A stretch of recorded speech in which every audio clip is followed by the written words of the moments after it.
있으면서 아주 또 한심할 정도의 느낌이 오는데, 대한민국 해병대 사령관이면 군서열 9위거든요. 삼성 장군이고, 이 김명환 해병대 사령관이 한낱 금도굴단 백주누미의 백으로 작용했다는 이 사실 정말로 가슴에서 뭐가 올라옵니다. 김명환 사령관 1946년 1월 10일생이고요. 서울에서 태어났고 1999년도에 제24대 해병대 사령관에 올라왔습니다.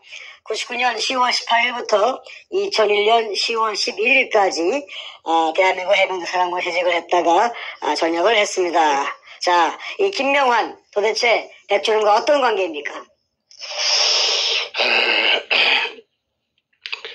이 황당한 이 백주 대낮에 코 베어 간다고. 추석 연휴 많은 분들이 고향을 찾아갈 계획을 세우고 있을 것 같아요. 그런데 차로 이동한다면 주차 문제에 직면할 수도. 코 베어 간다고. 번전히 눈을 뜨고 바보가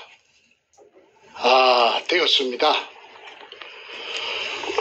물속에 지하 3m부터 물이라고 물속에 포화되어 있다고 그 점을 최대한 악용해서 땅을 사고 현장 땅을 사고 땅 주인까지 지분을 주고 도굴단으로 끌어들이고 이래가지고 9놈이 작당하여 저 한 사람을 바보 만든 꼴이 된 것입니다.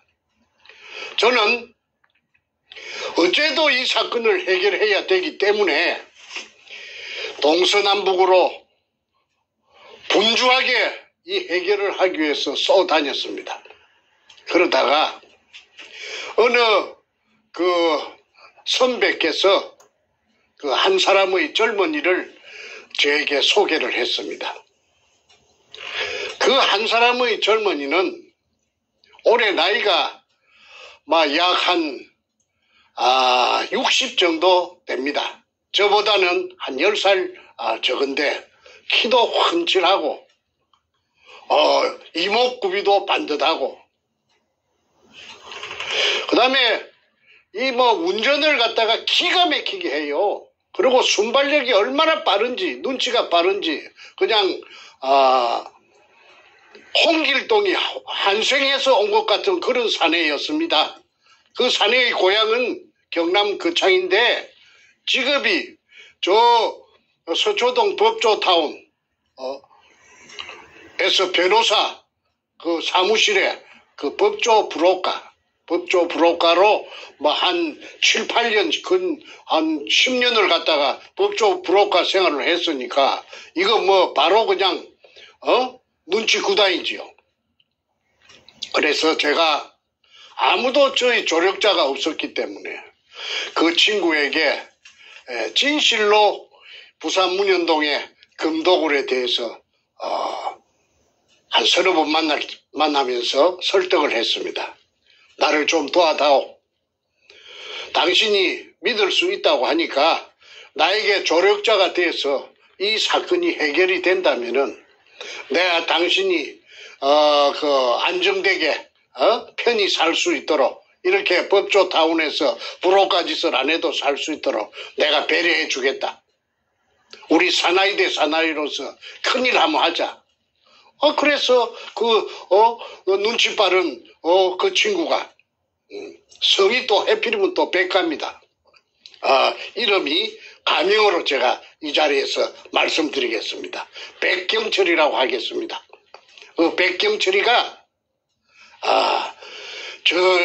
저 진심을 알아주고 충직한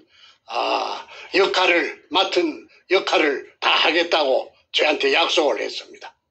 서로 계약서 같은 거는 작성할 리가 만무하지요.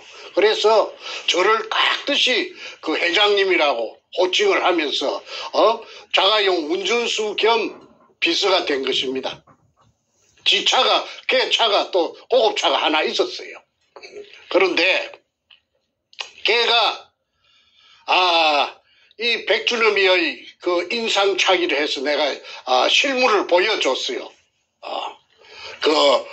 백주놈이가 잘 나타나는 곳에 길목을 지키고 있다가 마침 우연히 지나가는 백주놈이를 찍어줬습니다.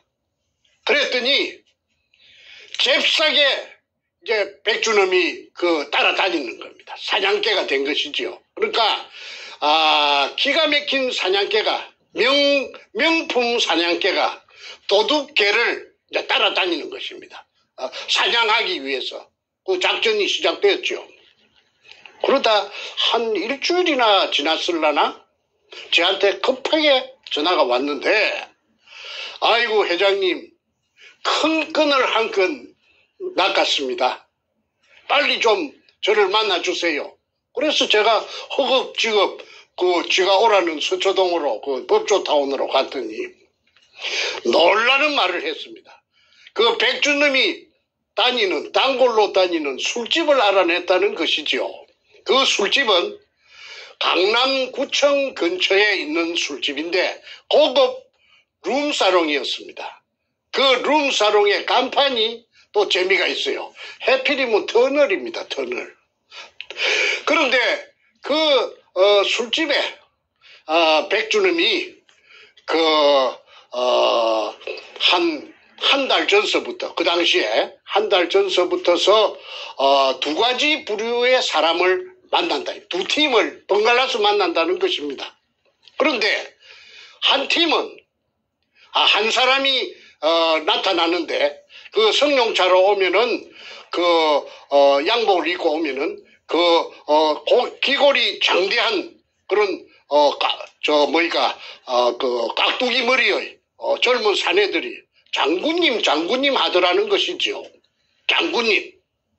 그러면서 90도로 탁탁 꺾어지면서 절을 하는데 보니까 장군님이니까 군인이다 이거지. 무슨 군인인 거는 몰라요. 그 다음에 또 그게 한 A팀이고 B팀은 번갈아 만나는데 국정원에 대한민국 국가정보원의 직원들이라는 것을 알게 되었습니다. 그런데 내가 그때 또 지시를 했죠. 장군이라면은 육군 장군인가 해군 장군인가 공군 장군인가를 알아라. 그게 급선무다.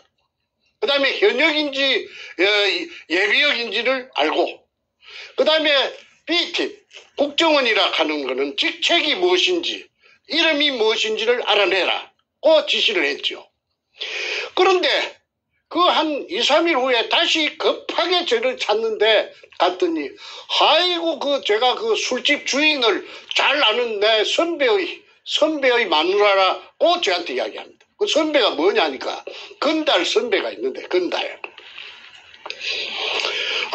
건달로서 알게 된 선배가 친하다 이거지. 그 선배가 지금 교도소 가갖고 징역을 살고 있는데 그 여자하고 동거를 하던 그 여자가 그 술집 터널의 주인 마담이라는 겁니다. 그 이름이 내가 그 본명을 말하면은 그 피해가 있을 수가 있으니까 그냥 한이라고 성만 말하겠습니다. 한마담. 그 한마담이 아주 그 미모의 여인이 있다는 것이지요. 그래서 어떻게 그렇게 기가 막히게 알았느냐 하니까 그렇게 추적을 하다 보니까 마침 아는 사람이다. 이거 참 잘 됐습니다. 언제 한번 우리 회장님을 한번 소개를 시킬까요? 그래, 그거는 네가 결정적인 정보를 갖다가 우리가 전부 다 취득하고 난 뒤에 한번 만나도록 해다오. 그 안에는 절대 오늘 진짜 개 힘들었으니까 돼지 파티로 간다.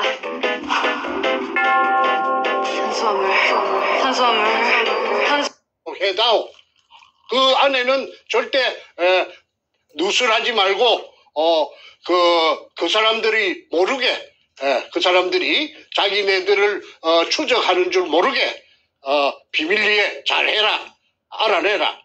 했더니 얘가 육군인가 해군인가 공군인가 잘 못 알아내요. 한 5해가 지났는데. 그래서 제가 이제 인상착의를, 상세히 듣고, 문재인의 절친, 경남고등학교, 절친, 한반에서 동문수학을 하고, 통신, 그 당시에 연합통신, 연합뉴스지요. 연합통신의 지방국장을 했던 연탄이라고, 내가 조양일 이야기했습니다. 문재인이하고 제일 친했다고 그러대? 조양일이가, 문재인을 갖다가 가담된 줄 모르고, 얼마나 많은 돈을 쓰고, 한 2년 반 정도, 공을 들였습니까?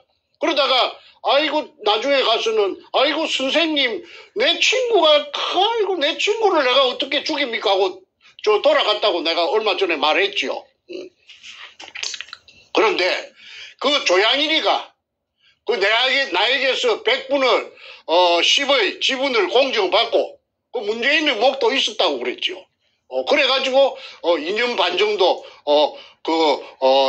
돈을 많이 썼습니다. 많이 쓰고 좋은 머리를 가지고, 각본을 짜가지고 행동을 했기 때문에, 도굴단 백준엄이의 가방을 갖다가, 서류를 갖다가 여행용, 바퀴 달린 여행용에 2가방이나, 입수를 할 수가 있었던 그런 것도, 007, 샌드볼 작전을 능가할 정도로 아슬아슬한 그런 대문이 많았습니다.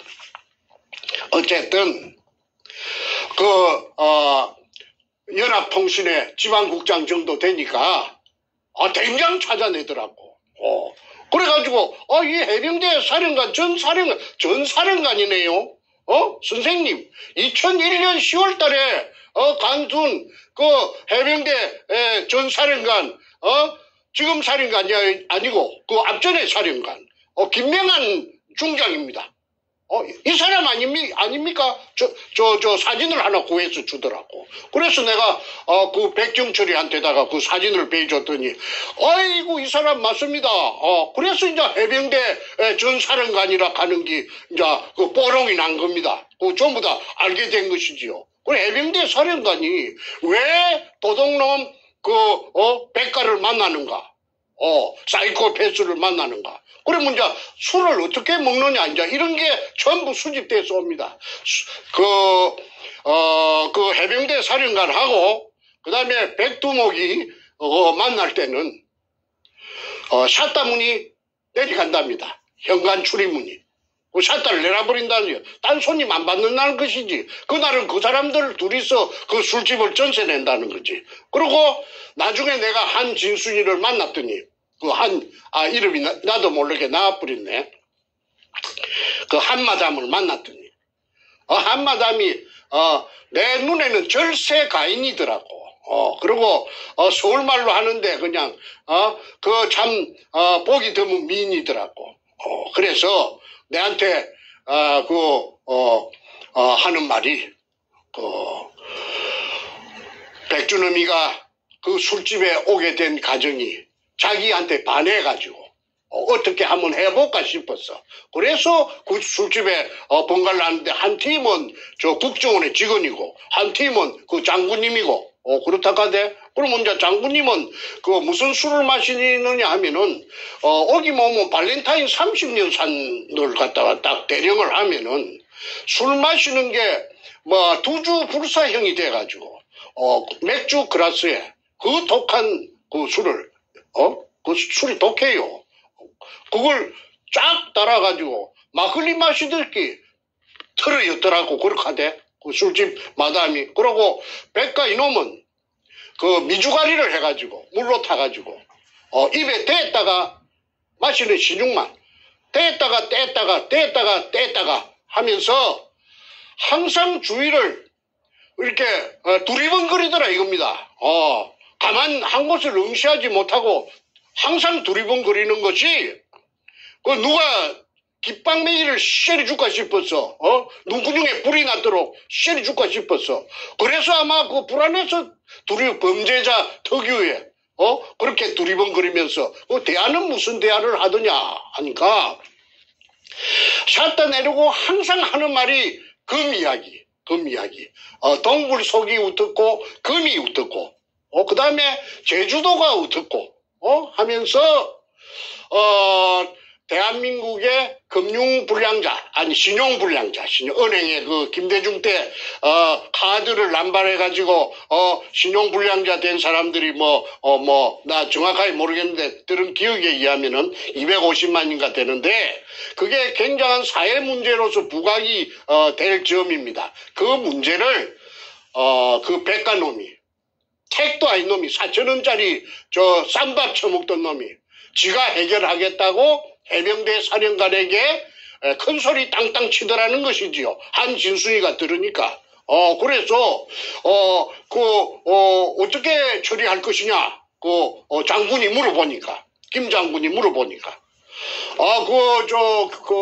정부의 담당 부서에 그 관리들을 만나가지고 협의를 해가지고 국가적인 차원에서, 250만 신용불량자들을 전부 해방시키겠다. 아이고, 기가 어이가 없을 지경입니다. 그러니까 그 영웅심리에서 아마 그래 했을 거예요. 그놈이, 63 빌딩에서 기구를 차고 뛰어내려가고 살아난 놈이니까. 전에 한번 내가 말씀드렸죠. 그 학원 책의 표지 인물로서 여의도 고등학교 3학년 때 63 빌딩 높은 데서 떨어져갖고 병신되고 많이 죽었다는데 그 새끼는 살아나가지고 그 학원의 표지 모델이 돼가 있는 걸 제가 찾아낸 적이 있어요. 그 표지 모델의 제목이 조인, 새조자. 새 사람, 새로 만든 사람, 이래갖고. 그래, 그놈이 뼈속이 새처럼, 텅텅 비가 있어서 그런지, 내가 희뜩 들어가지고, 한 2, 3m 땡장을 쳐버린 적도 있었다고 제가 말했습니다. 쭉 던지가지고. 이놈이, 이 쪽제비 같은 이놈이 아주 나쁜 놈이, 감히 귀신 잡는 해병 사령관에게, 별 3개, 나이롱 뽕 해갖고 딴 것도 아니겠고, 그 별 3개 무시무시한 귀신 잡는 해병대 사령관에게, 도사 앞에 요랑 흔드는 것도 아니고, 대한민국의 250만 신용불량자 문제를 자신이 해결하겠다고, 큰 소리 땅땅 쳤다는 것입니다. 이것이 운현동 금도굴의 단면입니다. 한 단면입니다. 그래서, 그 다음에 부류는 누구느냐 하면은, 국정원 그 당시에 안전과장, 김민수가 안전과장이었답니다. 그런데 항상 그것들은, 셋이 한 팀이 돼서 나타난답니다. 김민수가 안전과장이 제일 높고, 그 다음에 그 밑에 졸개들이 둘이 따라 붙어가지고 3인 1조로서 나타나는데 이것들도 오면은 바렌타인 30년 산만 쳐 마셨답니다. 그런데 어느 날 백주름 사이코패스가 오동나무 상자에 도자기를 한 점씩 넣어가지고 3개를 갖고 왔어. 국정원의 직원들에게 한 점씩을 선물로 주는 걸 그 한마담이 봤대요.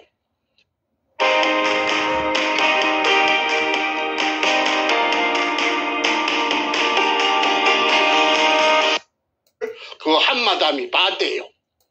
그래서 주면서 친절하게 해설까지 하더랍니다.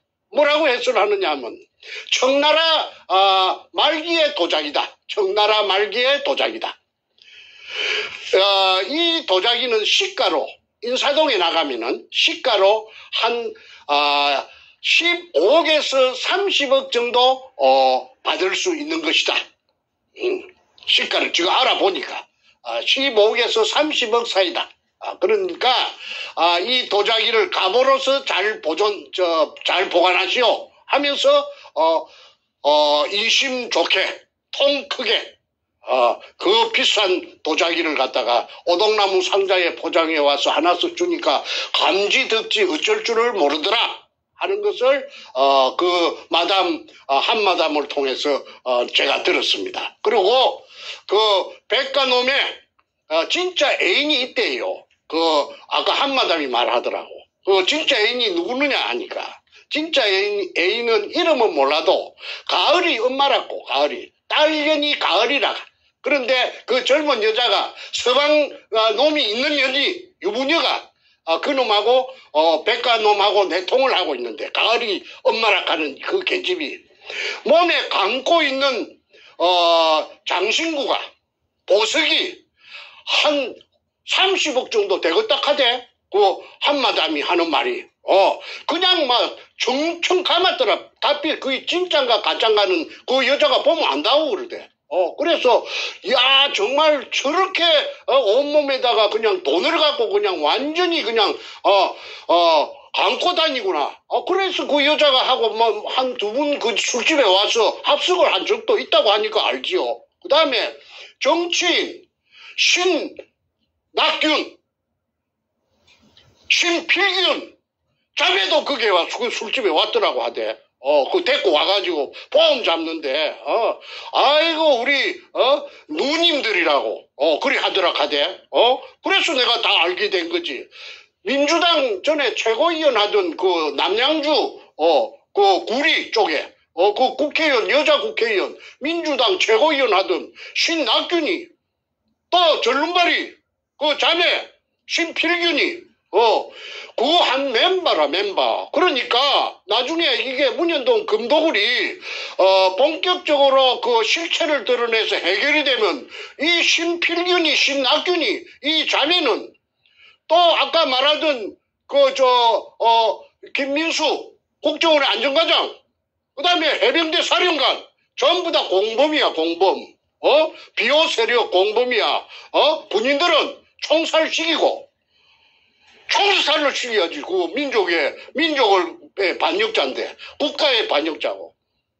대한민국에서, 그 월급 받아갖고 말이야, 포함 잡던 것들이, 대한민국의 그 나라를 팔아먹는 그 시초가 됐던 그런, 파렴치 몰렴치한 그런 악당을 갖다가 비호해주고 팔아먹었으니까, 그 총살되고도 그 남음이 있지 않습니까?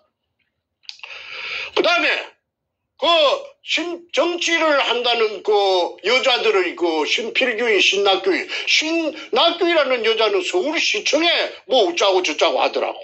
서울시청에 뭐 간부로서 오래 있었다나? 신필규이라는 여자는 김대중 시절에 청와대 여성 담당 보좌관이었어요. 비서관, 여성 담당. 그래갖고 문현동 그 소를 잡아도 모르는 금독을 현장에 왔다고 하지요. 서울경찰청 차장, 큰말똥 2개, 김기영이라 하는 해병대 출신, 그것도 해병대 출신이라. 서울경찰청 차장, 큰말똥 2개, 지안감, 현장 도구로 현장에 왔다고 하죠. 그 여자 신필균이하고 같이. 자, 그래서 청와대가, 김대중이 청와대, 노무현이 청와대, 참여정부, 다 문현동 금도굴에 관련되었다는 정황을 내가 알게 되었던 것입니다. 왜 사이코패스 백준원이 해병대 사령관을 접촉했나? 비싼 술로 받아주면서 그것도 이틀 사흘 거리로 정기적으로 만났나? 그 내막은 제가 알게 되었습니다. 그것은 김성태가 작성한 제주도 탐사 일기라는 A4 용지 404쪽짜리 일기장에 그 소상하게 나타나 있습니다. 제주도 북제주군 광령리 애월읍 강령리 할렐루야 기도원이 있는데 그 기도원 뒤에 고급 펜션을 통째로 얻어가지고 그 도굴단들이 2003년 5월부터서 거기에서 합숙을 합니다. 불고기 파티, 암소갈비 파티를 무시 씹어먹듯이 자주 씹어먹고 다금발이라는 그 비싼 그 회를 한 마리에 뭐 몇백만 원씩 하는 걸 그걸 갖다가 그냥 방석만 하다고 하대. 저거 그 일기장의 표현에 의하면은 오늘은 그 다금바리를 방석만한 다금바리를 한 마리 눕혔다. 해를 떴다 이 말이지. 그러니까 그 참 어이가 없습니다. 그 다음에 무슨 게이가 무엇인고 나 그 일기장에 게이가 나와요. 그리고 게이가 무슨 반찬인고 그리고 제주도 사람들한테 게이가 뭐인고 물어보니까 저 전복 창자를 만든 젓갈 그거는 그야말로 그 산의 진미랍니다. 그걸 갖고 밥에다가 비벼가지고 처먹었다는 그 김성태의 그 표현이 있습니다.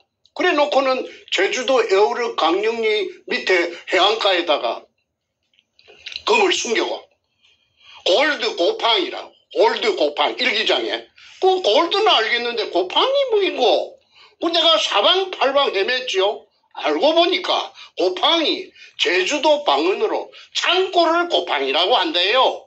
창고 고팡.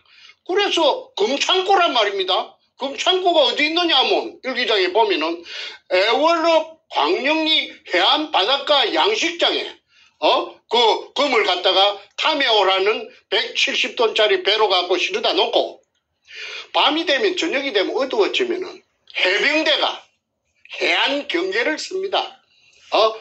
아침 날이 밝을 때까지. 그러니까 그 해안선을 지키는 부대가 해병대인데 그 해병대가 보는 데서 그 배가 탐해오가 그 가가지고 금을 내리고 올리고 다이버가 내려가고 올라가고 하면은 아이고 해안 경계하던 초병들이 저거 상관한테 말해가지고 보트 타고 가서 이거 좀 봅시다 뭐요 하면은 금이라고 하는 게 뽀롱이 나죠.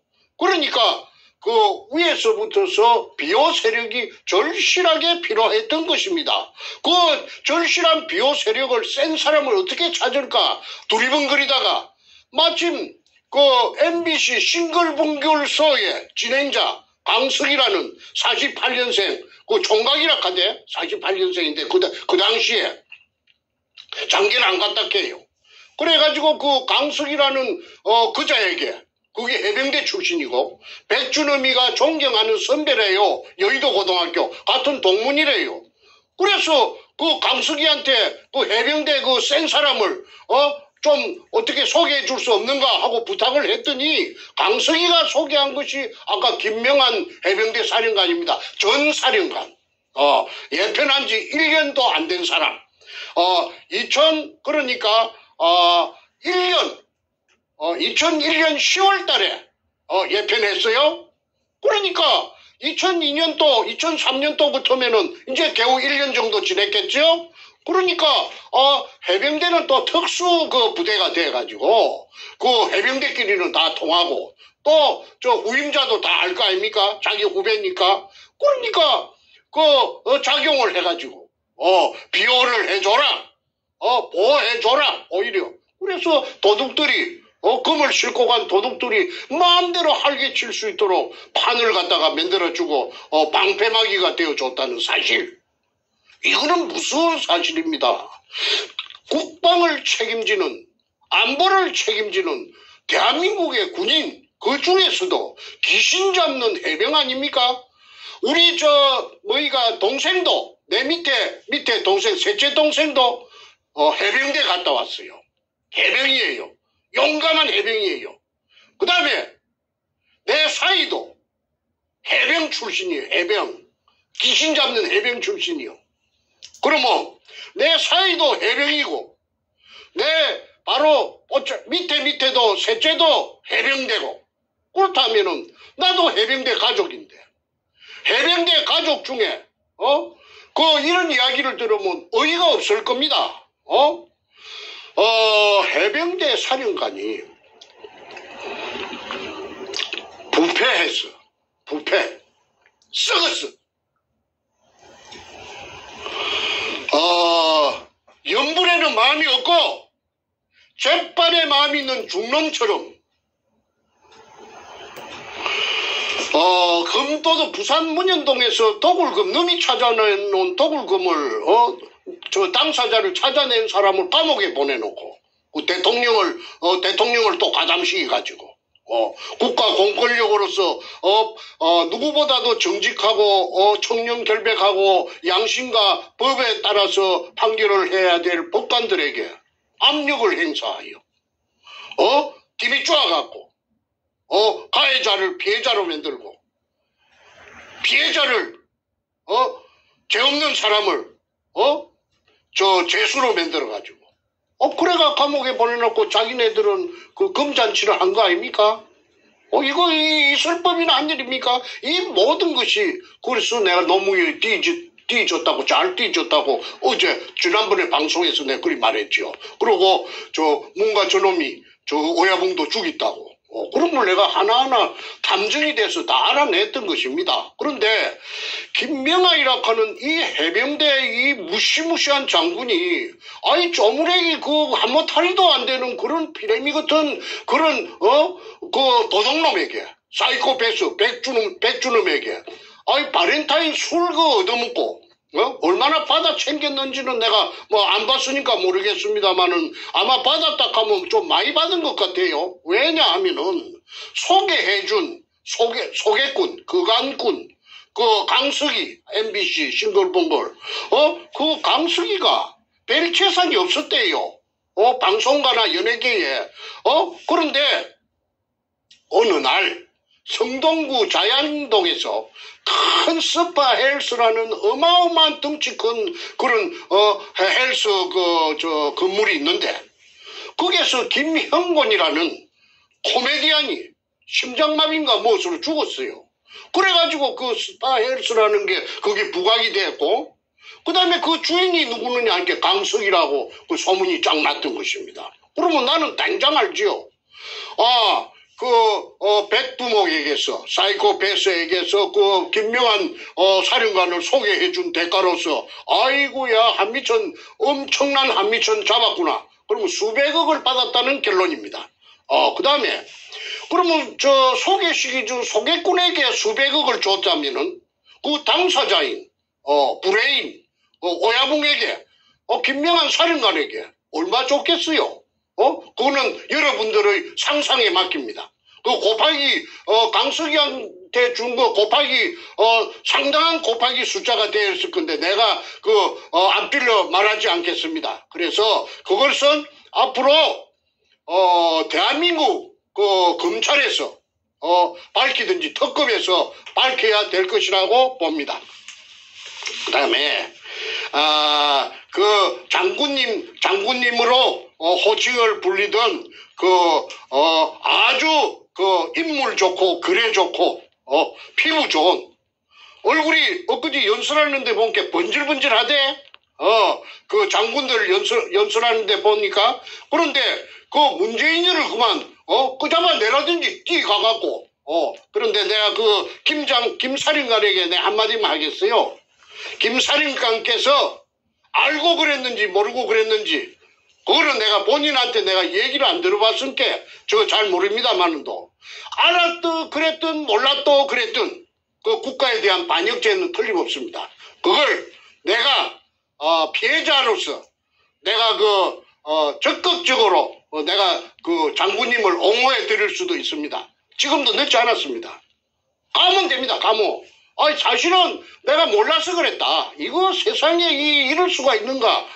내가 잘못했다 하면 내가 사령관 편이 돼가지고 나도 술 잘 먹어요.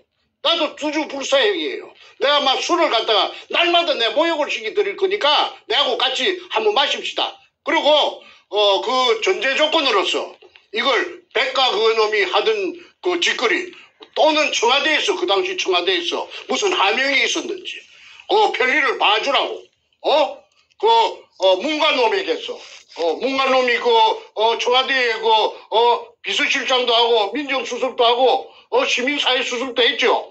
거기에서 전화를 해가지고, 사령관, 저쪽에 좀 봐주시오.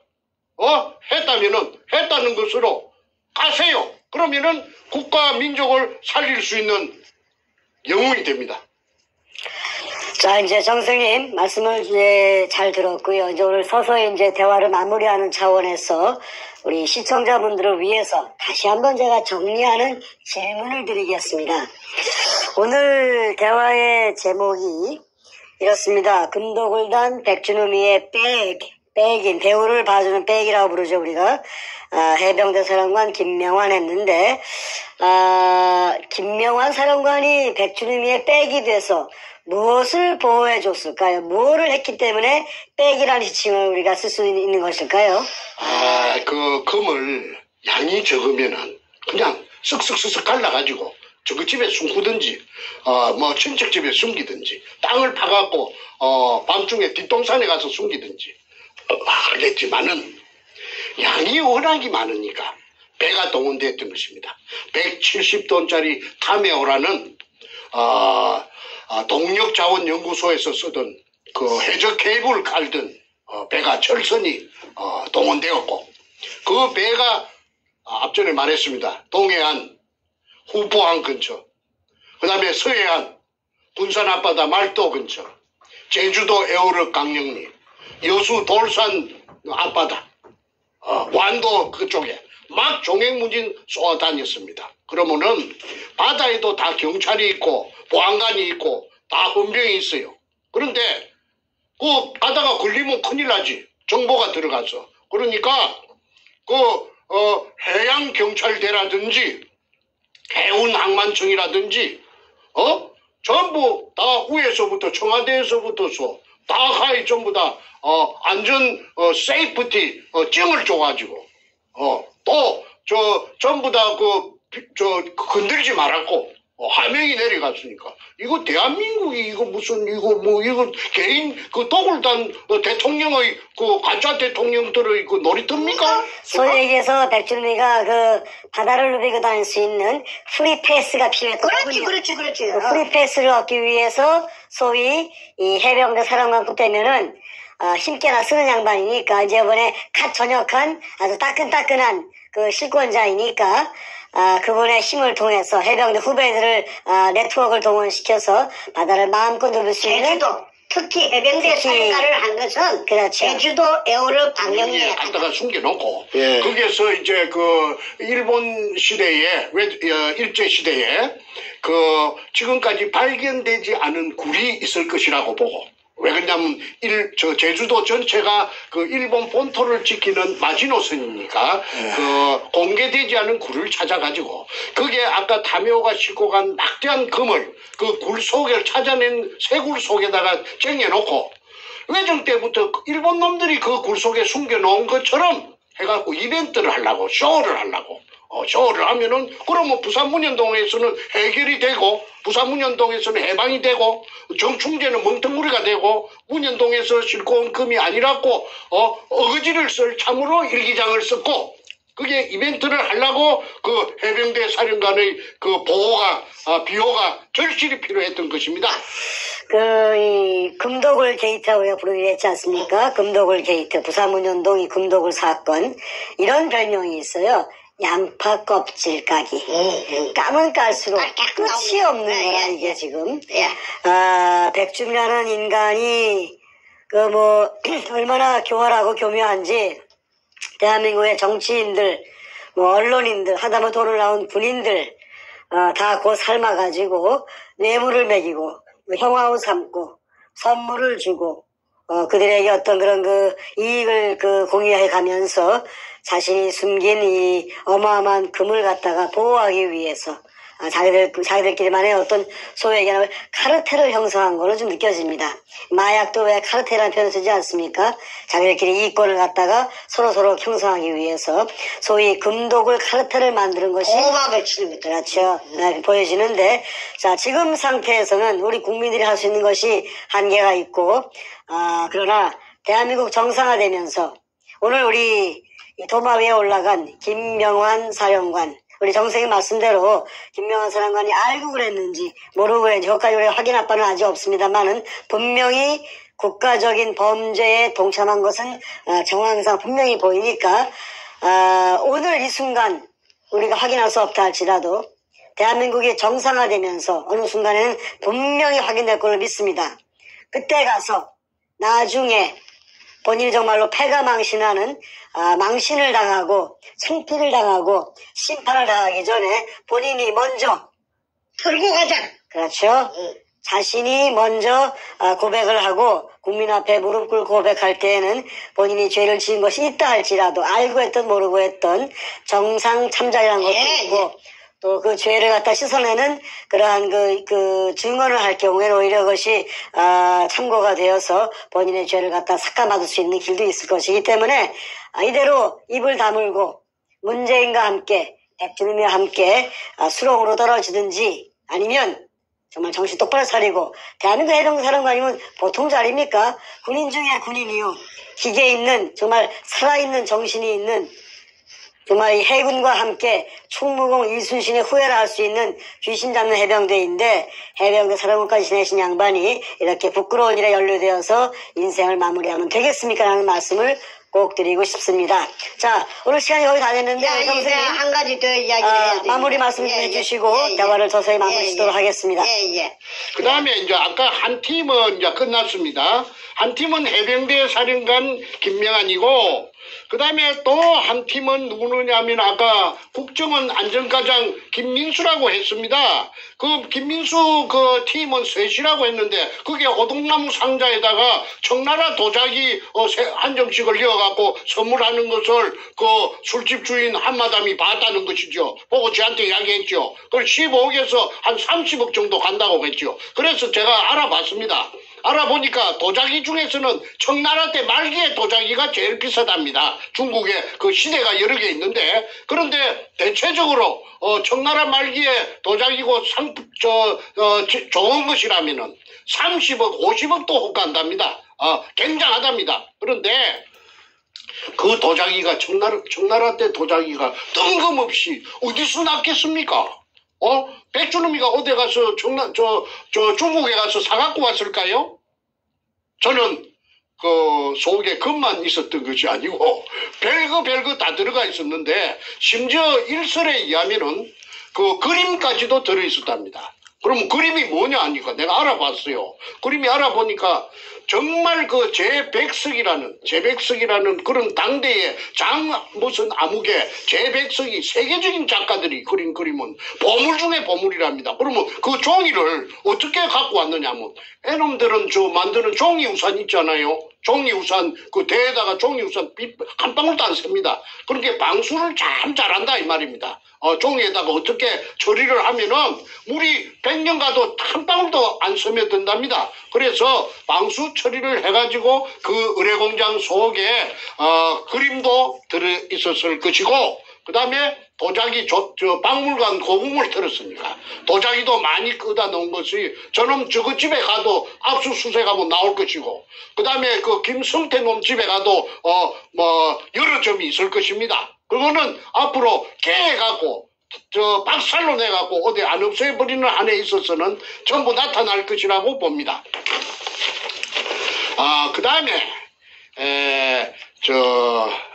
하늘이 알고 땅이 알고 너가 알고 내가 알고 이 세상에 비밀이 어디 있어요? 오죽해야 문자를 써서 미안합니다마는 내가 옛날에 그 지리산에서 공부할 적에 우리 선생이 내한테 가르쳐준 무슨 글자가 있어요. 그걸 뭐냐면 세조자, 흔적할 때 적자, 조적, 공중 하늘에 새 날아간 흔적도 남는다. 이 말을 했습니다. 이 증거가 딱 요새 같으면 카메라가 있으니까 몇 시 몇 분에 몇 시경에 날아가는 거 찍을 수가 있지만 옛날에 무슨 카메라가 있었어요. 그래도 새가 날아간 흔적조차 하늘에 없는 것 같지만 남는다. 그것은 증거, 무슨 범죄든지 증거는 남게 마련이다 하는 그 말하고 통하겠지요. 제가 그 한문을 별로 몰라도 조적 공중이라는 말은 머릿속에 너무나 무서워서 딱 이어놓은 것이 지금 내가 써먹습니다. 국정원의 안전가업을 담당하는 김민수가 백주놈이를 안가에서 재워주고 미기주고 보호해줬다는 사실. 3달 동안. 그래서 아까 술집 터널에 한진순을 어찌 해보고자 와서 한 분은 혼자 와서 폼을 잡으면서 자기는 국가에서 보호해주는 국보적인 존재다. 그 백주놈이 한마담에게 자신을 자랑하더랍니다. 그러면서 허리춤에 뒤춤에 차고 있는 무슨 기계를 작은 손바닥 반만한 납작한 시커먼 기계를 허리춤에 차고 있는데 그걸 보여주더래요. 그래서 그게 뭐냐고 했더니 위치 추적기랍니다. 위치 추적기. 24시간 동안 위치를 파악할 수 있는 위치 추적기. 지 신상에 무슨 문제가 있으면은 신호가 가면은 당장 어디 있다는 걸 알고 달려온답니다. 그리고 항상 자기 뒤에는 국정원 직원들이 두 명인가 항상 보호를 하면서 따라다닌다고 말하고 집은 국정원에 안 가고 안가에서 묵고 자고 호텔인 모양이지요. 여관인가 호텔인가. 그 대가로서 김민수에게 오동나무 상자에 든 김민수 일행에게 청나라 도자기를 선물했다. 그러면은 김민수가 누군가 내가 또 알아봤더니 전라도 광주 사람이더라고. 광주 서구 지평동 사람이더라고. 48년생. 그 김민수라는 사람이 그 안전과장은 뭐 하는 직책이냐 했더니 그것도 저 문재인의 절친 연합통신의 지방국장 조양이니까 가르쳐주대. 안전과장은 선생님 안전과장은 시설이나 비품 그다음에 차량 등 그런 기계를 갖다가 전부 관리하는 게 안전과장인데 이사관급입니다. 이사관급입니다. 굉장한 거라. 그런데 거기에서 안전과장이 국가 안보를 위해서 그 간첩을 잡아갖고 지조를 하든지 뭐 비밀리에 그거 할 때 쓰는 걸 갖다가 금독을 두모 백주놈이 3달 동안 그것을 미기주고 재워주고 보호해주고 위치 추적기 달아주고 했다는 것은 대한민국 전체가 통째로 금도구를 비호했다는 논리가 성립됩니다. 그러면 어떻게 그 광주 지평동 출신 이사관 김민수를 알았겠어요? 그거는 그 당시에 청와대, 참여정부 청와대에서 국정원에 하명을 해가지고 백주놈을 지키줘라, 보호해줘라. 그렇지 않으면 정충재한테 또 묵사발이가 될 수가 있다. 정충재는 그만 말 내면 그만 두고 패버리니까 주워 던지피고 막 모가지를 밟아서 죽일 수도 있다. 그러면 큰일 난다. 그러니까 국정원에서 유야를 갖다가 이 백도둑놈을 사이코패스를 보호해줘라. 그 백주놈이 내한테 많이 맞았습니다. 맞아도 그거는 때리도 소용도 없어요. 맞고 나서도 내보고 큰형님 했다고. 큰형님. 어째 내가 주위 큰형님인고? 그런데도 뻔뻔스럽게 가진 걸 안 뺏기려고 1조 5천억 그 가표 잡힌 것만 1조 5천억이면은 가포 안 잡힌 것까지 다 치면 한 15조 될 거예요. 15조 20조 될 거예요. 그러면은 그 20조 재산을 잘 뺏기려 하겠습니까? 들통나면 다 뺏기는데 진역까지 가는데 진역은 언제 나올지 기약도 없는데 오늘 방송은 이상으로서 한락하면은 끝이 없지만은 줄이겠습니다. 대단히 감사합니다. 자, 말씀을 쭉 들었고요. 오늘 그 마지막 그 발언 중에 우리 선생님 발언 중에 이 대한민국의 모든 시스템이 대한민국을 움직이는 주요 인물들이 다 연루가 되어서 국가의 공익을 위해서 써야 할 그러할 그 조직과 시스템과 자원이 한낱 금독울범을 보호해주고 비호해주고 은신시켜주기 위해 썼다는 그러한 대목 정말로 가슴에서 그냥 뜨거운 게 올라옵니다. 그게 현실입니다. 예, 그게 사실이고. 뭐 해병대 사령관이든 안기부이든 뭐 정치인들이든 언론인들이든 솔직히 뭐 끝이 없어요. 양파 껍질이 이렇게 두꺼운 줄 몰랐는데 정말 까도 끝이 없습니다. 자, 백준홍과 금도굴단 대한민국 역사에 아니 한반도 역사에 아니 거의 인류 역사에 이렇게 거대한 도둑이 있었나 싶을 정도입니다. 그리고 백준홍은 앞에서 움직이는 행동대장이지만 그 뒤에서 조정을 하고 숨어있는 죽은 김대중이 죽은 노무현이 그리고 사사사주 움직이는 누굽니까 이 문재인이 그 죄를 어떻게 다 받을지 저까지 받을 정말로 셈을 할 수가 없습니다. 자, 대한민국 정상화되면서 대한민국을 이따위 쓰레기통으로 만들어버린 도둑들의 놀이개감으로 만들어버린 대한민국의 귀중한 자원과 국가적인 그 시스템, 국민들의 혈서로 만들어진 조직과 시스템을 이 도둑들의 한낱 놀이개로 만들어버린 이자들에게 국민의 준엄한 심판이 있을 것을 믿어 의심치 않습니다. 오늘 여기까지 하겠습니다. 수고 많으셨습니다.